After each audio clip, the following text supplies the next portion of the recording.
Hello, I'm CJ Wellerman. Don't forget to click the subscribe button below. Now let's get into it. Ramadan should be the most peaceful month of the year for Muslims, but Hindu nationalists have made the Islamic holy month yet another reason to terrorize followers of the Islamic faith. This is happening because Hindu nationalists have weaponized Hinduism against Muslims. They have turned the Hindu invocation Praise Lord Ram into a war cry against Muslims in India. But alarmingly, this weaponization has now gone global. Put simply, Hindu extremists have unleashed the power of the internet to spread their hateful ideology, with a recent study finding that India is responsible for more than 55% of all anti-Muslim content on social media platforms. This hatred is as venomous among Hindus in India as it is among Hindus living in Europe or North America. This means that what was once a localized problem has now gone global. The 500 million strong Hindutva army is now aiming to unite the world against Islam, and it's calling on Hindus to attack Islam's holiest sites.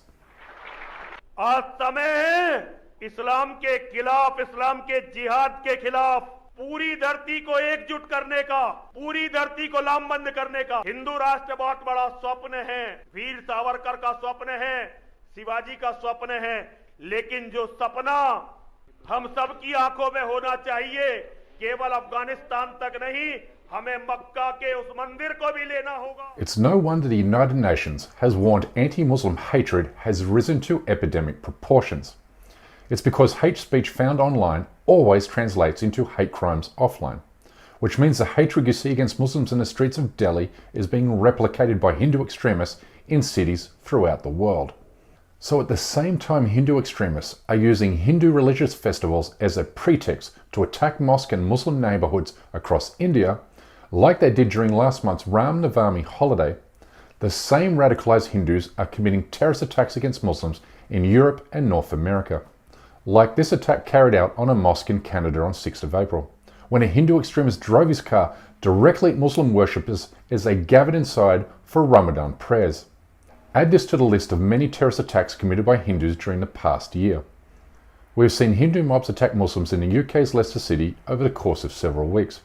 We witnessed Hindus attacking Sikhs with weapons in Sydney, Australia, and we've seen Hindus attack Muslims in US cities, including the ambushing of Muslim American activists in California recently.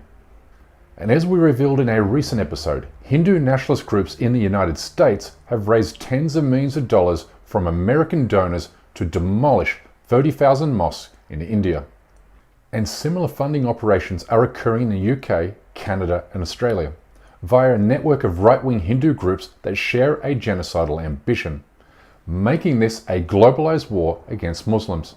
These same groups have nestled themselves among major political parties in Western democratic countries, which is why Western governments are mostly silent about these atrocities, even though members of India's ruling party, along with prominent Hindu preachers, call for a Muslim genocide without fear of punishment.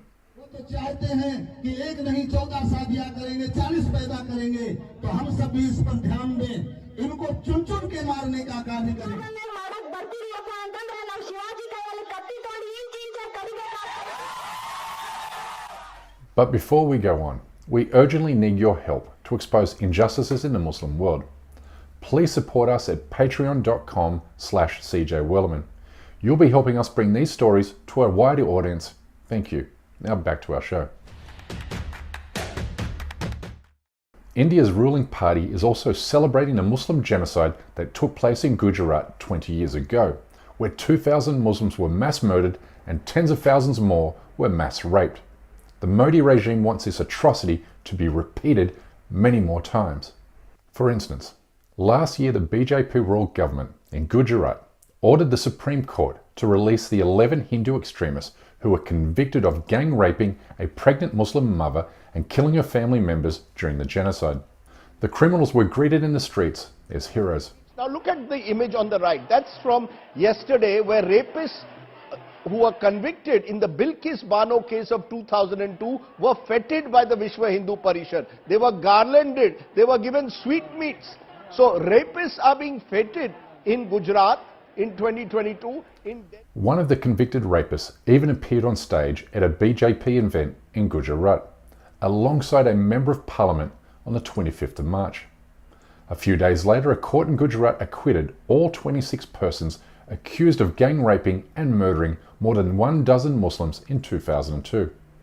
All the while, elected BJP officials across the country call for the demolition of mosque and even the UNESCO-listed Taj Mahal.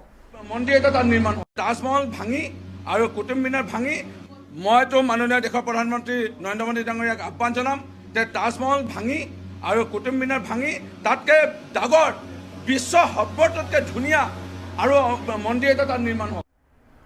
One doesn't need to be an expert in political messaging to decipher what is being signalled by Modi's party to Hindu supremacists throughout the land. This is a clear call for genocide, and it's a call that's being listened to and rewarded by Hindu voters. As evident from a Yale University study that found BJP's popularity goes up every time Hindus attack Muslims during communal riots. Obviously, this incentivizes further attacks against Muslims, which is why we are witnessing a spike in anti-Muslim rallies wherever BJP seizes power at the local and state level. But even more concerning is the realization that Hindu extremists are working off a proven and effective template for violence, as witnessed in India during the past 2 Ramadan fasting months. This is Ramadan last year. 1,000 miles away, another huge crowd in another Muslim area. As the police stood by, they screamed insults that are too vicious to broadcast. And this is what Hindu extremists did to Muslims during Ramadan across 6 different states this year.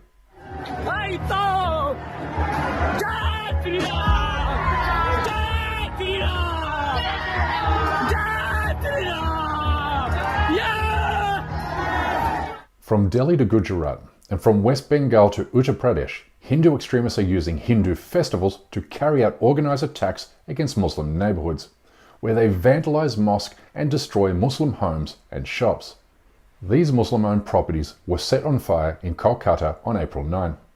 But their strategic blueprint for inciting violence is not only playing out across India, but also in the United Kingdom, Australia, and the United States, where American Hindus recently glorified Muslim genocide in the streets of Edison, New Jersey during last year's Independence Day rally. And while all of this is happening, Hindu leaders in the presence of government leaders call for the economic boycott of Muslims and Christians, hoping to starve religious minorities to death. Similar calls are now spreading across the Indian diaspora, which presents Western and Muslim countries with a new security risk: the threat of radicalized Hindu migrants on their shores.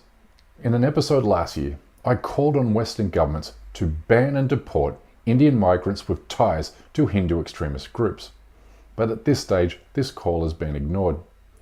But in my new article for the UK's Byline Times, I outline how the UK government must tie its $2.3 billion foreign aid package to strategies that advance human rights and democracy in the South Asian nation.